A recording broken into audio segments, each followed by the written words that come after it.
YouTube might stick a label that this is misinformation. But what are we talking about, honey? Today we're going to talk about spiritual gifts. Tell me more. I talk to dead people. I see dead people. I feel dead people. I read tarot cards. I use it sort of as a portal into the other side. And yeah, those are pretty much my gifts. Understood. Mm-hmm. I mean, I'm very familiar with where you're at in that. I think other people are not so familiar. Mm-hmm. I mean, I'm not in your body, but like I've heard you talk about it quite a bit. Yeah. When you say talk to dead people, yeah, what does that mean? Yeah. So,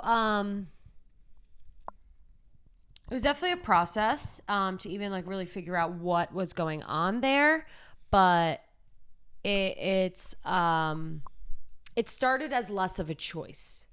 And if a deceased person was coming through and they wanted to talk, then I really had no choice of if I was listening or not. So it was kind of just the same way that like I can hear your voice, I can hear other people's voices, and it's like more of like a faraway whisper. And I had to learn how to control that nozzle for it because I don't always want it on. And I would like be in the club and I would be like, shit, especially when I got drunk. I was like, oh, fuck. All the dead people want to talk. Everybody's deceased loved ones want to talk right now. And that guy's brother just died and I'm overwhelmed in this feeling, and it was all still very new to me. So I had to learn how to control it, because it just, especially when you're in a big crowd, it's just too much. So now I have a much tighter grip on it. And I really only funnel it through like by choice. Sometimes, very rarely, it will do its own thing. And like you have seen, you know, just like sometimes if we're out to eat, I kind of like veer off a little bit just because, you know, whatever, something comes up. But most of the time it's pretty controlled. And you also read the tarot cards. So how has the tarot cards helped you get that under wraps? Yeah, so I started reading the tarot before I really figured out that I could talk to dead people. And I started very basically with the tarot deck. I simply just started memorizing it. Each card has its own like suit, like a deck of cards. And they all have like different like general meanings, like overarching themes. Like the cups mean something, the swords mean something. So I just started memorizing the suits and what those meant. The minor arcana and the major arcana, and that's all I kept it to. Strictly memorization, strictly what does this card mean? And then slowly, once I learned what each card meant, I pulled cards for myself every single day. And eventually I just started to open up the channel to feel into it and listen to what was being told to me and to embrace those voices that were coming through as I was pulling the cards. And honestly, it took very little effort to open up the channel because it was already open. And now looking back on that, I can see, you know, like as a child, it was pretty wide open. So you mentioned like the major arcana and the minor arcana, right? And the different there's different archetypes, yes, in tarot, yes. So maybe if you want to elaborate on that and like just a general synopsis of those archetypes in tarot and like how those manifest from tarot into physical and like human existence. So we'll keep it like really simple because there's a lot that goes on in tarot and it can get like very confusing. The cups in tarot. It's normally in a lot of tarot decks. So the cups is like pretty standard. You have the Ace of Cups, the Two of Cups, the Three of Cups. It goes all the way up, 10 of Cups. And then you go into the Prince of Cups, the Queen of Cups, and so on. So the cups, the energy of the cups is abundant and joyous and harmony and triumph. So that's sort of the energy I associate with the cups. And then that usually manifests into this physical plane as love, new job opportunities, money coming in, harmony in the home, stuff like that. So you see how like the overarching meaning of cups can be placed into like real life. Does that make sense? Yes. Yeah. So basically what you're doing with the tarot and these different archetypes, the reason I brought it up is because these overarching themes, the archetypes, right? Mm-hmm. You pull a card and it allows you to feel into somebody else's energy. It basically just crystallizes what they're feeling. Mm-hmm. When you pull these cards, it's like a crystallization and a confirmation of like what you're feeling in their energy. So if there was any confusion, if there was any discrepancies that you may be finding between like their portrayal of themselves and themselves, because a lot of people have discrepancies between this facade that they put on. Yes, and that's interesting that you bring that up, because a lot of times people are like, "Oh, read my cards. We'll do my cards."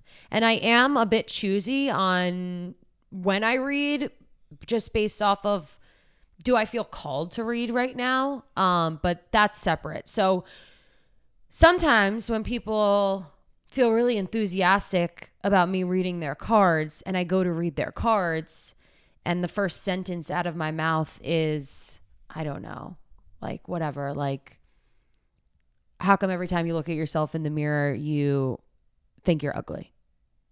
And their face like kind of drops.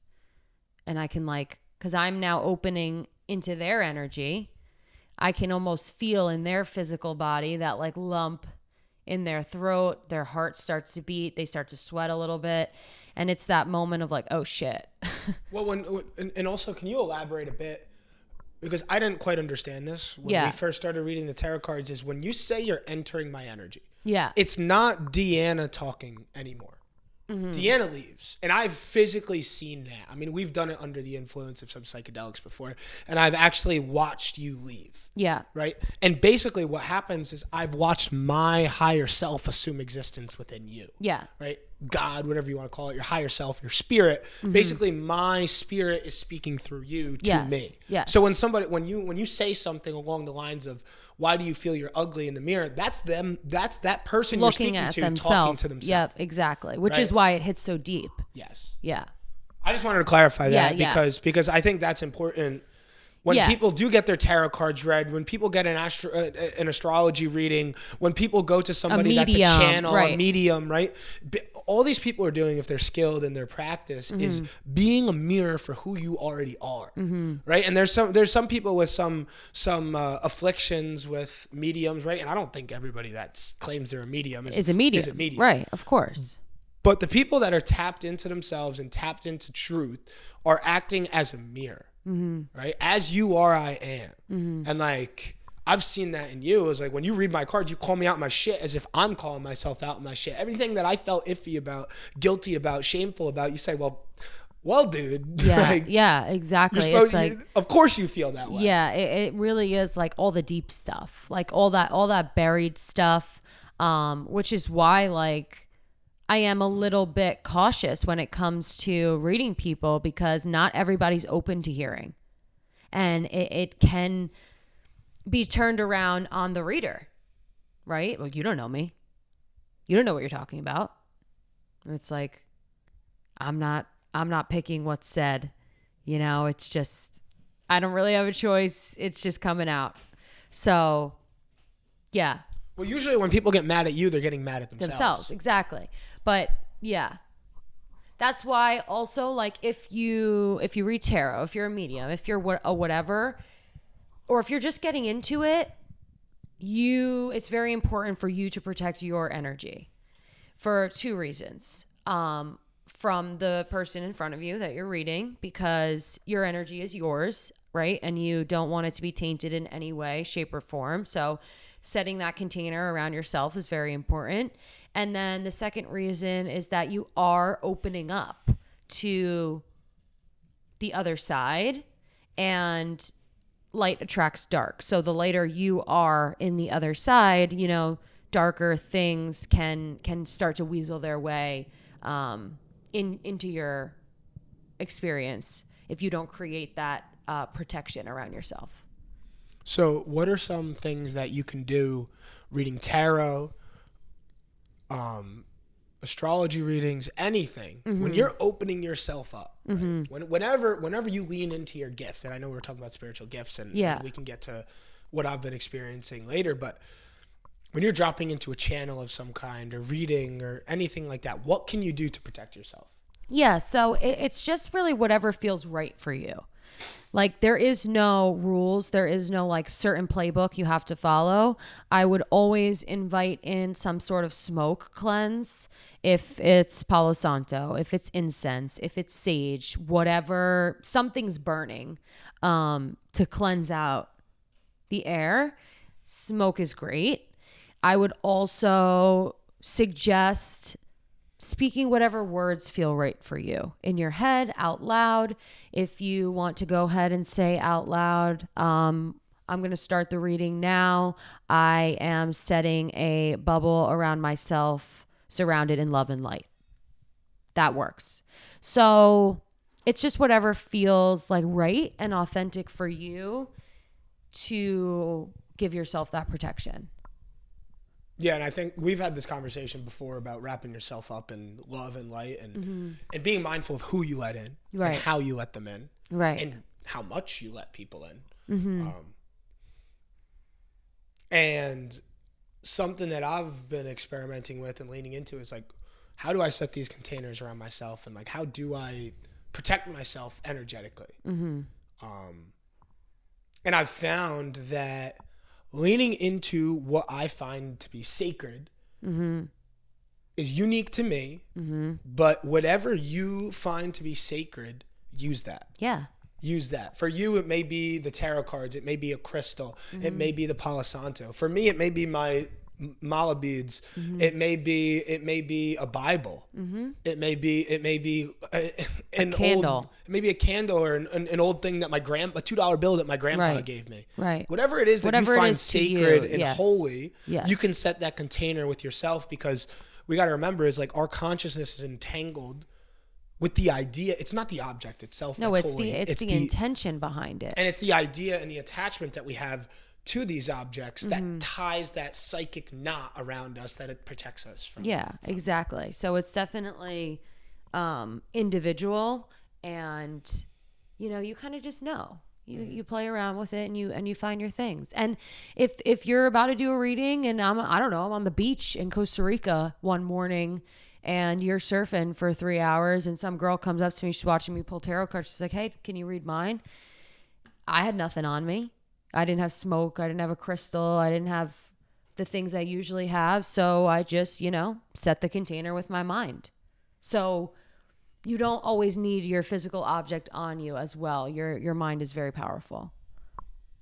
Yeah, and leaning into what it is that's sacred in your mind, right? Praying to whatever God you believe in, or however you believe in God, or just like you said, surround yourself in love. That's it. That's honestly the easiest thing you could do, and that doesn't even relate to just like reading or channeling or your spiritual gifts. Like, you can surround yourself in love all the time. If you're walking down the street and you don't feel safe, surround yourself in love. If you're in the middle of a bar and you feel really safe, still surround yourself in love. It can never hurt you. It can only protect you. And we've been having this conversation recently because I've been opening up into channel. Yes. For the first time. Which is new. And I haven't talked about this on the internet at all. So I guess I'll talk, this will be airing in a month or so. Whatever you want to say. But basically, it opened up for me as I started realizing how deeply I can get into flow in all these different activities that I do. I realized that I can open up to God and be so present that it's not me anymore. We talked the last episode about flow and love, and I have so many things that I love to do that love shows up and manifests in so many different facets of my life that I'm constantly channeling. I'm constantly open. I'm constantly present. Whether I'm surfing or at jiu-jitsu or playing guitar, or whether I'm writing in my journal, it's all a me in flow. You're open. Exactly, open. So a lot of these creations that I have, specifically these creative endeavors, journaling, drawing, painting, songwriting, a lot of times I finish it and, whoa, that wasn't even me. Time goes by when you're having fun. Time flies when you're having fun. And that fun for me is like tapping into that channel. Yeah. And that when that opened up for me, I realized that it didn't just have to be through these mediums, right? Like God can speak through me in various ways. God can move through me and act through me and serve through me. But also the same way you said you started hearing the actual voices, I started hearing something that was not in my mind. Yeah. And that started when I started writing Be As You Are. Yeah. I mean, it didn't start there, but it really got elevated there. Yeah. Where a lot of the stuff that I was writing was full channel, and I'm looking at it and it looks like a fucking sacred text. I shouldn't be saying fucking when I'm talking sacred text, but it's coming out as a sacred text. And it's me, it's almost God speaking through me. And I'm not saying that I'm fucking God and all holy and sacred, and like that's not what I'm getting at. It's not what I'm getting at. It's what I'm getting at is that I can open up, that I have opened up to this higher intelligence to channel through me. And with that, you are a light in a void. Everybody can see you. When you open up like that, you are that candle flame in a dark room. Yep. Right? And it's very easy to attract moths when you're light, right? So before I go into these activities now, I've been very mindful in setting the container. Very mindful. When I'm doing things down, when I'm cooking my food, when I'm eating my food, when I'm dropping into meditation, when I'm indulging in these different spiritual practices, everything I got to set that container because I've been very tuned into that channel and very in flow, and like people like that. If they negative entities may like that. Now the light will also attract towards me. Like you said, you surround yourself in love and it never hurts. Yeah, it's definitely a bit of a double-edged sword because you can also almost like get high like on your spiritual gifts. Like they're fun. You know, it's like, ooh, like I want to pull tarot cards for all my friends, you know, and like blow their fucking minds. But then it's like, oh, wait, who wants to do that? Does my ego want to do that? You know, or does Deanna on a soul level want to do that?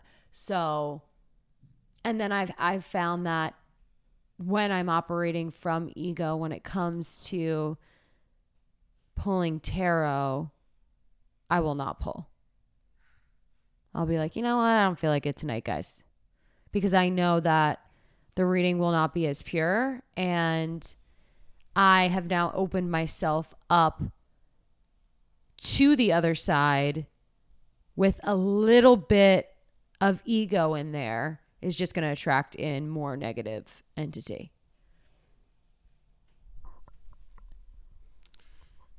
And we should preface this too is ego's not bad. Ego's not bad. It's not bad, but it convolutes the messages that are going to come through, the divine messages that are going to come through higher intelligence. I don't want to call it God. I don't want to call it whatever, but like when you're dropping into a channel, when you're talking to these guides, when you're talking to somebody, when you're leaning into somebody's energy, you're accessing a higher intelligence than just this on the human plane. Right. You're beyond your mind. Yeah. And we talked about consciousness in the last episode, and what we're doing in these different gifts is we're extending our consciousness beyond this physical body. Us, yes. Because we are infinite spiritual beings. Yeah. We have all these different physical We have this one physical body, and then we have these different etheric bodies outside of us. Right. Right? We have these different bodies that can tap into these different energies. We have these emotional bodies, and we have these causal bodies, these astral bodies that can travel through different planes of existence. Yeah. There's more than just this 3-dimensional reality. And what these gifts do is they open us up to those other planes, but we have to be safe. And that's why you need to surround yourself in light, because just like there's beings walking around here on Earth, and they might look into a convenience store and say, hey, nobody looks like they're behind that cash register. If you're fucking floating around the astral plane Yeah. and you're la-di-da-di-da, and This is so fun. exactly, there's another entity out there going, ooh, That guy looks like he's having fun. that guy looks like he's having fun. Let's see Yeah. what's in his pockets. Yeah. And you don't want to get pickpocketed in the astral plane. You do not want to get pickpocketed in the astral plane. You don't. You don't, because you get you'll get fucked. You'll get fucked. Yeah. There have been, I mean, I've experienced in my own life being affected, by negative entities, and it's not fun. So protect yourself and then have fun. So, okay, so we got a bit off the rails, woo-woo. Right? We did get very woo. That was very woo-woo. Right? So let's bring it back down to earth a little bit. For the people that are watching that may have never, they don't understand what a channel is. They don't understand what tarot is, right? Like, how do these gifts how do we bring these gifts into the world in ways that are going to help a normal person? And when I say normal person, I just mean somebody who's just a degular person going to their job and they're not briefly, but like a little bit aware of spirituality, but they're interested. Like, what do these gifts offer to those people? I think these gifts offer a different perspective on life. And I think that these gifts offer hope for people. I can remember a specific point. One of my roommates in college, her mom was there for like parents' weekend, I think, or something. And she was like, I heard you read tarot cards. She's like, I've always been too scared to do it, but I feel comfortable around you. Like, would you mind? I was like, no, I wouldn't mind. So I sat down at the kitchen table and I read my roommate's mom's tarot cards, and I felt like she was lonely from what I was picking up. And I felt like there was like a change coming for her that if she didn't act on, like she was always going to regret. And during the reading, essentially, I like pretty much hit home for her. And afterwards, she expressed to me that she felt like very inspired to quit her job and do the things she's always wanted to do. So that was kind of it at the moment. And then like 2 years later, I saw her again and she was like, I did it. And I was like, what? Like, I didn't even really remember. And she's like, I took that job. She's like, and I love my life again. And I was like, that's awesome.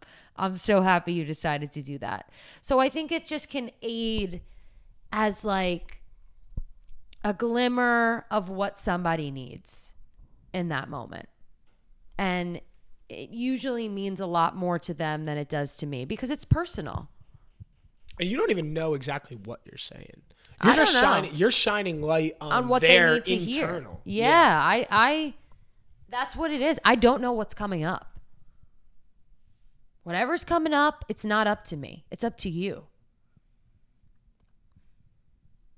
And also, with these things, I know we're calling them gifts, but you got to be mindful as well as like, it's not all, we're people. And we do our best. Yeah, of course. You know what I'm saying? It's like sometimes you might say something that doesn't ring true for somebody. Sometimes I might write something in my journal and have to cross it out, or I might leave it in there and it's not truly from some higher intelligence. Maybe I wrote it with my ego, right? But I'm human, and that's where discernment needs to come in. Yes. With anybody who is not in their most divine self per se, or leaning into these gifts themselves, it's like yeah, have some skepticism, have some healthy skepticism whenever Yeah. you're dealing with somebody that claims to have some sort of gift or talk to the other side or Yeah. something like that. It's like healthy skepticism is freaking crucial because this shit can get weird. And there's weird ass people on this planet. There's voodoo magic on this planet. Mm-hmm. And if you don't check people and you don't have some A little, huh? Yeah. You read tarot? Uh-huh. Let me see. Yeah. I love when people do that to me. When I can feel their skepticism. I'm like, yes, let's go. But yeah, to be fair, like this is the first time I've ever really like called it a gift. You know, Well, like yeah. it's just something I do. That honestly, I didn't really embrace like all that much when I first started doing it. I wouldn't read other people because I was like insecure that like I don't know, I would tell them something that was wrong or untrue. So I pretty much kept it to reading myself, reading a good friend of mine, and like that was it. Yeah, your readings that you did for me, that you've done for me, Yeah. have opened my eyes up to like the truth beyond the other side almost. Because like I think I had a lot of skepticism even going into it with you for the first time. Mm-hmm. And then I kind of felt you in my energy and was like, she's here. Yeah. It's not just a physical thing. It's more than cards. Yeah. So it is a trial by fire sort of thing, right? And it might not be for everybody. You might go get your tarot cards read and you might Hate it. You might hate it. And that's fine. And that's cool. Yeah. Everybody has their own thing, Yeah. right? And it's like, and when we say gifts, and everybody's gift is different. Everybody's gift is different. It's however you can drop into flow, however you can drop into presence. And sometimes some people have healing properties. My friend Tim, he can drop in and heal your body, help you heal your body for you. Yeah. He's putting awareness in things you didn't know you had awareness in. You're bringing up. I'm feeling freaking energy flowing through my stomach into my back. I'm seeing him connect this circuit, and like trauma's processing through my solar plexus. I'm like, what the fuck is this guy doing? Right? It's like that guy's healing. Exactly. Yeah. Yeah. Yeah. So it's like some people have these gifts where it's like a bit more esoteric and woo-woo, but some people have very tangible gifts. If they can put a paintbrush on a piece of paper and Gift. create something beautiful, just because they can leave the ego aside and just allow that higher intelligence to come through, that higher creative force to come through and flow. They can stand up on a big wave and just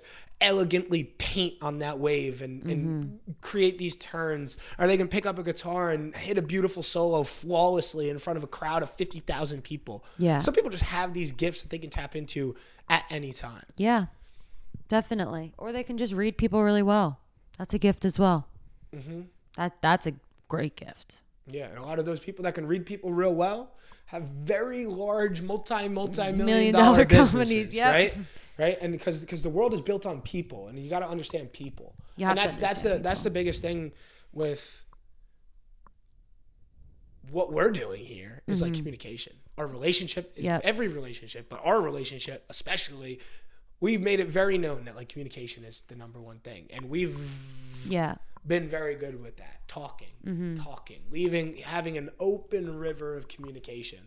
And that's really just the key there. And it's like, in anything you're doing, it's like, how can you express to other people what you're feeling in your own mind? If you can make somebody feel what you're feeling in totality based on something you're creating or something you're doing, whether it's through dance or through music or through art or through some tarot cards, that's your gift.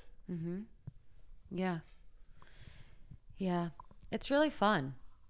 I think it's what makes the world so fun and like special, because everybody has something uniquely special about them, and one channel to another, there's going to be similarities, but there's going to be differences too. One tarot reader to another, again, similarities but differences. So everybody's got their own little sparkle. Don't dim your sparkle. No, don't dim your sparkle. And if anybody else needs to hear this too, is lean into your gifts. If you're good at dancing, Go Dance. fucking dance. If you're good at singing, sing in the shower and sing loud. If you're good at art, go draw every day. Create something. Yeah. Like these things that you're good at, don't let them end when you finish grade school. Yeah. A lot of people let their creative nature, these things they love to do, I'm an adult now. I'm an adult. What the fuck does that mean? Yeah. Do the things you love to do, no matter what. Yeah, just keep riding the wave. Keep riding the wave. It doesn't matter if it's childish or silly or people fucking make fun of you.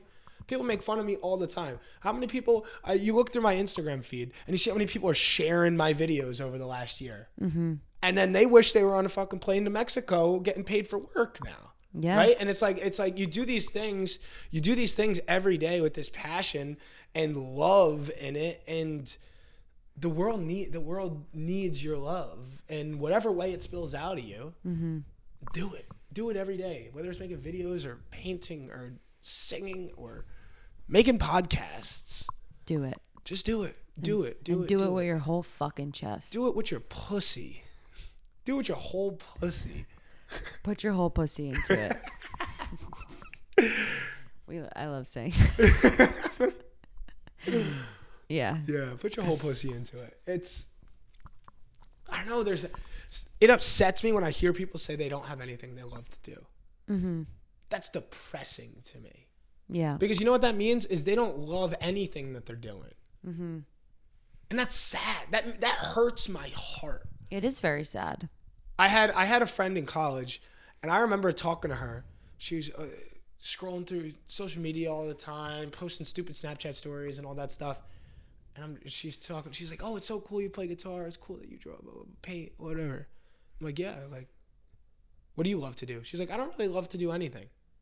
That fucking sucks. Yeah. That hurt me to hear somebody that I was friends with be like, "I don't love to do anything." Yeah. That shit stuck with me, honestly, for years. Hearing her say that, and not only just say it, but mean that with her whole heart. There's nothing I love to do. Yeah. And there wasn't. That's sad. It is sad. Yeah, so find something you love to do. And do it. And start new shit if you don't love anything. Just start doing new shit.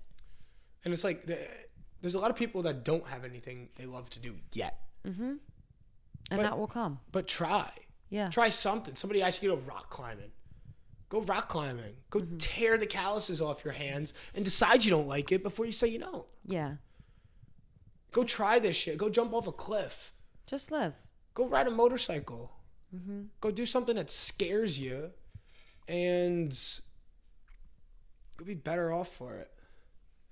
I don't know. It's I've got all this stuff I love to do, and honestly, sometimes I get like overwhelmed by all the things that I love to do. Yeah. You have a big menu. I have a big menu, and I'm grateful to have a big menu. Yeah. But at the same time, I see how much stuff I love to do, and it's almost like not many other people can be on my wavelength. Yeah. That makes sense. Because I'm like, here, there, my vibration, right? That's the ADHD, high vibe. Yeah. If you can figure out how to take that ADHD, that's a superpower, right? That's a spiritual gift. And like most people have ADHD. Most people have ADHD. Yeah. We're all on the spectrum. We are all on the We're spectrum. all on the spectrum. We're That's all a little why- gay. We're all a little autistic. That's why Can I say that there's- on I can say whatever the fuck I want on YouTube. You can, yeah, but it'll get They're whatever. never gonna see. It doesn't matter. You can say whatever the fuck you want. That's why there's spectrums, just in case you didn't know. We have anything else? Lean into that ADHD. Okay. Figure out a way. If you have ADHD, or you have self-proclaimed ADHD, or you have trouble focusing, or you have an abundance of energy, figure out a way to take all of your attention and focus it into one thing.